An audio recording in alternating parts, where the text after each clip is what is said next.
নতুন জোটের পথে হাঁটছে বিএনপির আন্দোলনের শরিকরা। বাংলাদেশে একদলীয় শাসন কায়েমের চেষ্টা চলছে, অভিযোগ জামায়াত আমিরের। সংস্কার ইস্যুতে বিএনপি সরকারের পতন হবে, মন্তব্য নাসির উদ্দিন পাটোয়ারির। যশোর বিসিক শিল্পনগরীকে আধুনিকভাবে ঢেলে সাজানো হবে, বললেন প্রতিমন্ত্রী অমিত। 14 জেলায় ঝোড়ো হাওয়া সহ বজ্রবৃষ্টির আশঙ্কা, নৌবন্দরগুলোকে 1 নম্বর সংকেত। 2030 সালের মধ্যে রেলপথে যুক্ত হবে কুয়েত, সৌদি, কাতার সহ 6 দেশ। হাইতির বিপক্ষে ঘুরে দাঁড়াতে চায় ব্রাজিল, একাদশে আসছে পরিবর্তন। দর্শক, আমাদের রাতের আয়োজনে আপনাদের সাথে আছি আমি স্বপ্না দেবনাথ। শুনছিলেন প্রধান শিরোনাম। এছাড়াও রয়েছে অন্যান্য বিভিন্ন গুরুত্বপূর্ণ খবর। বিস্তারিততে যাওয়ার আগে আপডেট খবর পেতে গ্রামীণ কাগজের ইউটিউব চ্যানেল সাবস্ক্রাইব এবং ফেসবুক পেজ ফলো করে রাখুন। রাজপথে বিরোধী দলের ভূমিকা নিতে চায় বিএনপির যুগপৎ আন্দোলনের শরিকরা। তাই বিএনপির যুগপৎ আন্দোলনের শরিক কয়েকটি রাজনৈতিক দল নতুন জোট গঠনের উদ্যোগ নিয়েছে। নির্বাচন পরবর্তী সময়ে না পাওয়ার আক্ষেপ আর সংসদের বিরোধী দলের কার্যকর বিরোধিতা নিয়ে প্রশ্ন, এই দুই সমীকরণ নতুন জোটের পথে হাঁটছে তারা। আওয়ামী ফ্যাসিবাদের বিরুদ্ধে রাজপথে সরব ছিল বিপ্লবী ওয়ার্কার্স পার্টি, নাগরিক ঐক্য, গণতন্ত্র মঞ্চ সহ সমমনা জোট অন্তত 1.5 ডজন রাজনৈতিক দল। বিএনপির সঙ্গে যুগপৎ আন্দোলনের শরিক হয়ে জুলাই গণ অভ্যুত্থানে তারা শেখ হাসিনা সরকারের পতন ঘটায়। এসব দলকে সঙ্গে নিয়ে নির্বাচন এবং সরকার গঠনের প্রতিশ্রুতি ছিল বিএনপির। গত বছরের ফেব্রুয়ারির নির্বাচনে 2/3 সংখ্যাগরিষ্ঠতা নিয়ে ক্ষমতায় আসে বিএনপি। মন্ত্রিসভাতে জায়গা পান জোনায়েদ সাকি ও নুরুল হক নূর। জোটের প্রার্থী হলেও বিএনপির বিদ্রোহী প্রার্থী থাকায় ভোটের মাঠে হেরে যান বিপ্লবী ওয়ার্কার্স পার্টির সাধারণ সম্পাদক সাইফুল হক ও নাগরিক ঐক্যের সভাপতি মাহমুদুর রহমান মান্না। সরকারকে আকুণ্ঠ সমর্থন দিলেও রাজনীতির মাঠে বিএনপির সঙ্গে বাড়ছে দূরত্ব। বিরোধী জোট গঠনের এই প্রচেষ্টা আদর্শিক জায়গা থেকে নাকি মূল্যায়ন না পাওয়ার ক্ষোভ থেকে, তা নিয়েও সংখ্যা রাজনৈতিক বিশ্লেষকদের। তবে দুই বলয়ের বাইরে দলগুলোর ঐক্যবদ্ধ হওয়ার চেষ্টাকে ইতিবাচক হিসেবে দেখছেন তারা। নারায়ণগঞ্জের মাসদাইরে কেন্দ্রীয় ঈদগাহ ময়দানে আয়োজিত কর্মী সম্মেলনে জামায়াতে ইসলামীর আমির ডাক্তার শফিকুর রহমান অভিযোগ করেছেন, দেশে একদলীয় শাসন কায়েমের চেষ্টা চলছে। তিনি বলেন, কেন্দ্রীয় ব্যাংক, বিভিন্ন ব্যাংক, বিশ্ববিদ্যালয় ও জেলা পরিষদ সহ গুরুত্বপূর্ণ প্রতিষ্ঠানে দলীয় প্রভাব বিস্তার করে একটি নিয়ন্ত্রিত শাসন ব্যবস্থা গড়ে তোলা হচ্ছে। তিনি সতর্ক করে বলেন, ইতিহাসে একদলীয় শাসনের উদাহরণ সফল হয়নি এবং জনগণও তা মেনে নেয়নি। তিনি আরও দাবি করেন, সংসদে বিরোধী দলের প্রতি অসম্মানজনক আচরণ ও রাজনৈতিক সংস্কৃতির অবনতি ঘটছে। একই সঙ্গে তিনি বাজেট দুর্নীতি ও চাঁদাবাজি ইস্যুতে সরকারের কঠোর সমালোচনা করেন এবং জুলাই আন্দোলনের শহীদদের ত্যাগের কথা স্মরণ করেন।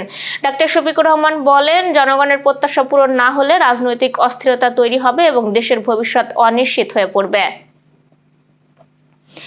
বাগেরহাটের ঐতিহাসিক 60 গম্বুজ মসজিদ পরিদর্শনে এসে এনসিপির মুখ্য সমন্বয়ক নাসির উদ্দিন পাটোয়ারি বলেছেন, জনগণের প্রত্যাশা অনুযায়ী সংস্কার প্রস্তাব বাস্তবায়ন না হলে দেশে আবারও ফ্যাসিবাদী কাঠামোর মধ্যে আটকে থাকবে এবং এই ইস্যুতেই বিএনপি সরকারের পতন হতে পারে। তিনি বলেন, 11 দলীয় জোট দেশ জুড়ে কর্মসূচি চালিয়ে যাচ্ছে এবং বিভিন্ন বিভাগীয় সমাবেশে ব্যাপক জনসমাগম হচ্ছে।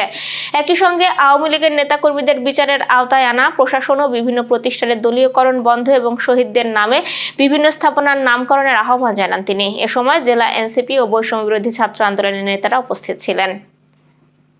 এবার যশোর সহ আঞ্চলিক সংবাদ। যশোর বিসিক শিল্পনগরীর নিরাপত্তা ও অবকাঠামোগত উন্নয়নে সিসিটিভি ক্যামেরা স্থাপন, ড্রেনেজ ব্যবস্থার উন্নয়ন, ফায়ার সার্ভিসের সাব স্টেশন ও অভ্যন্তরীণ সড়ক সংস্কার সহ নানা উদ্যোগ নেওয়া হয়েছে বলে জানিয়েছে বিদ্যুৎ, জ্বালানি ও খনিজ সম্পদ প্রতিমন্ত্রী অরিন্দ ইসলাম অমিত। আজ বিসিক আয়োজিত উদ্যোক্তা মেলা 2026 উদ্বোধনকালে তিনি বলেন, নতুন উদ্যোক্তা সৃষ্টি ও নবায়নযোগ্য জ্বালানি খাতে বিনিয়োগে প্রয়োজনীয় সহায়তা দেওয়া হবে। পরে তিনি মেলার বিভিন্ন স্টল পরিদর্শন করেন। যশোর টাউন হল মাঠে অর্ধশতাধিক স্টল নিয়ে শুরু হওয়া 10 দিনব্যাপী এ মেলায় রয়েছে শিশুদের বিনোদন ও সাংস্কৃতিক অনুষ্ঠানেরও আয়োজন। যশোর সদর উপজেলার নোয়াপাড়া ও দেয়ারা ইউনিয়নে নবনির্মিত 3টি সেতুর উদ্বোধন করেছেন বিদ্যুৎ, জ্বালানি ও খনিজ সম্পদ প্রতিমন্ত্রী অরিন্দ ইসলাম অমিত। আজ সকালে তিনি সেতুগুলো জনসাধারণের চলাচলের জন্য উন্মুক্ত করেন এবং পরে বৃক্ষরোপণ কর্মসূচিতে অংশ নেন। দুর্যোগ ব্যবস্থাপনা ও ত্রাণ মন্ত্রণালয়ের অর্থায়নে 65,24,550 টাকা ব্যয়ে নির্মিত এসব সেতু চালু হওয়ায় শিক্ষার্থী, কৃষক, ব্যবসায়ী সহ স্থানীয় মানুষের যাতায়াত সহজ ও নিরাপদ হবে। উদ্বোধনী অনুষ্ঠানে বিএনপি ও স্থানীয় প্রশাসনের নেতৃবৃন্দ উপস্থিত ছিলেন। যশোর সদর উপজেলার চূড়ামনকাঠি ইউনিয়নে জাতীয়তাবাদী কৃষক দলের কর্মী সমাবেশ অনুষ্ঠিত হয়েছে। এতে প্রধান অতিথি ছিলেন বিএনপির ভাইস চেয়ারম্যান অধ্যাপক নার্গিস বেগম। তিনি বলেন, শহীদ প্রেসিডেন্ট জিয়াউর রহমান কৃষি উন্নয়ন ও খাল খননের মাধ্যমে দেশের কৃষকদের কল্যাণে কাজ করেছিলেন। তিনি দাবি করেন, বিএনপি সরকার কৃষি খাতকে সর্বোচ্চ গুরুত্ব দিয়েছে এবং তারেক রহমানের নেতৃত্বে আবারও খাল খনন কার্যক্রম গুরুত্ব পাচ্ছে। তিনি নেতাকর্মীদের দলকে আরও সুসংগঠিত করার আহ্বান জানান। সমাবেশে জেলা ও উপজেলা বিএনপি এবং কৃষক দলের নেতৃবৃন্দ বক্তব্য দেন। অনুষ্ঠানটি সঞ্চালনা করেন ইউনিয়ন বিএনপি সাধারণ সম্পাদক মাস্টার মিজানুর রহমান। বাগেরহাটের মোংলা ইপিজেডের একটি চীনা মালিকানাধীন কারখানায় কাজ করার সময় শ্রমিক মোহাম্মদ গোলাম রসুলের ডান হাত কনুই থেকে বিচ্ছিন্ন হয়ে যায়। শুক্রবার সকালে উত্তর চাঁদপাই বাজারে স্থানীয় বাসিন্দা ও স্বজনরা উন্নত চিকিৎসা ও উপযুক্ত ক্ষতিপূরণের দাবিতে মানববন্ধন ও বিক্ষোভ কর্মসূচি পালন করেন। বক্তারা অতিরিক্ত কাজে চাপ ও চিকিৎসায় অবহেলার অভিযোগ তোলেন। তবে ইপিজেডের নির্বাহী পরিচালক কালাম মোহাম্মদ আবুল বাশার জানান, আহত শ্রমিককে উন্নত চিকিৎসার জন্য ঢাকায় পাঠানো হয়েছে এবং বিধি অনুযায়ী ক্ষতিপূরণ দেওয়া হবে। ঘটনার কারণ অনুসন্ধানে তিনি 3 সদস্যের তদন্ত কমিটি গঠন হয়েছে বলেও জানান।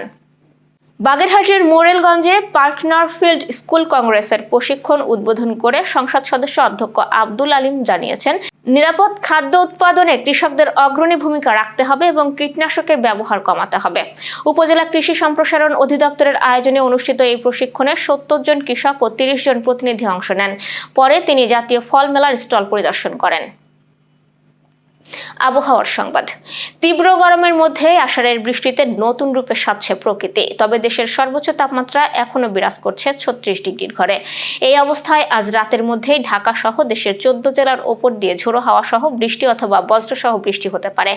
আজ শুক্রবার দিবাগত রাত 1টার মধ্যেই ঢাকা ছাড়াও ফরিদপুর, পাবনা, ময়মনসিংহ, যশোর, কুষ্টিয়া, খুলনা, বরিশাল, পটুয়াখালী, নোয়াখালী, কুমিল্লা, চট্টগ্রাম, কক্সবাজার ও সিলেটের ওপর দিয়ে পূর্ব অথবা দক্ষিণ পূর্ব দিক থেকে ঘন্টায় 45 থেকে 60 কিলোমিটার বেগে দমকা অথবা ঝোড়ো হাওয়া সহ অস্থায়ীভাবে বৃষ্টি অথবা বজ্রসহ বৃষ্টি হতে পারে।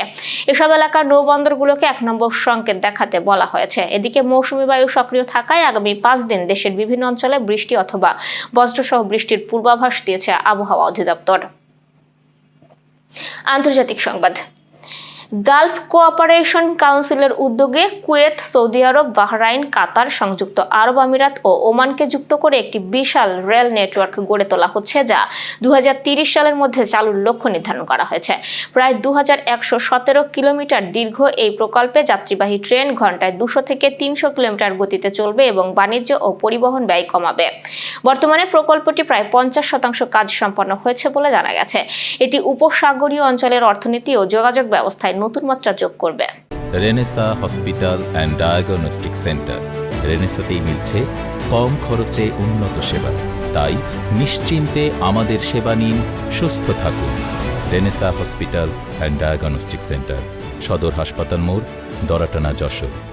দর্শক, শেষ করব খেলার সংবাদ দিয়ে। বিশ্বকাপে নিজেদের প্রথম ম্যাচে মরক্কোর বিপক্ষে 1-1 ড্র করে হতাশজনক শুরু করেছে ব্রাজিল।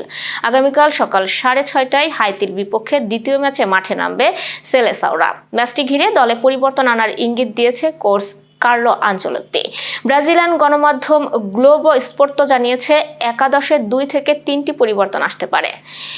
মাতেউস কুনিয়া ও দানিলো শুরুর একাদশে ঢুকতে পারেন বলে ধারণা করা হচ্ছে। মধ্যমাঠে লুকাস পাকেতা ও দানিলো সান্তোসের মধ্যে সিদ্ধান্ত এখনো চূড়ান্ত হয়নি।